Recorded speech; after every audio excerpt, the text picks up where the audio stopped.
Hi, Manzon-Bo, your sophisticated host. So as you can see, this is my bare face. Bare face. And I just recently cut my hair. Even though we are on enhanced community quarantine, nag-DIY kami ng paggupit ng buhok ko. Courtesy of Jing. So yun, siya yung gumupit. And we still don't know yet kung ano yung look niya pag inayos na. It's still basa. Basa pa po yung hair ko. And now, I actually prepared my table because I want to share with you kung paano ako mag-makeup, especially during events.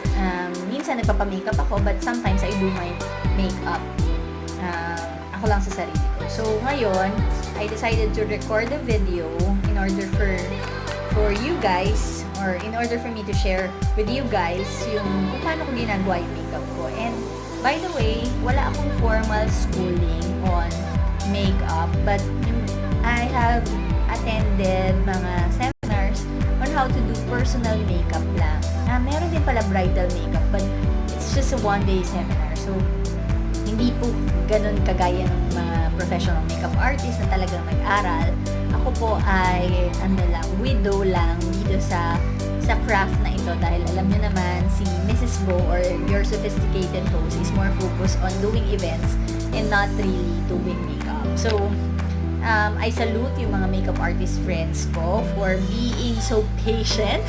Kasi talagang it takes a lot of effort na ayusan yung bride or ayusan yung someone na magpapamakeup sa inyo.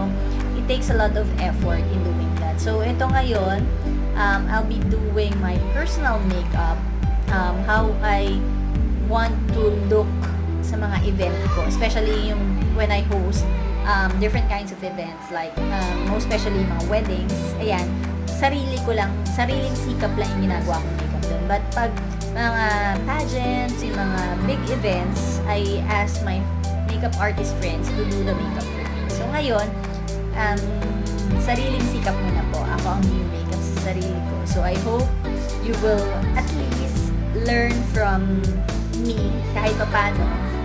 Although ngayon, I have bushy eyebrows already, and I don't know how to ahit or I don't know how to trim my brow. So, bahala na. Titingnan natin kung ano ang mangyayari sa ating look for today. So, yun.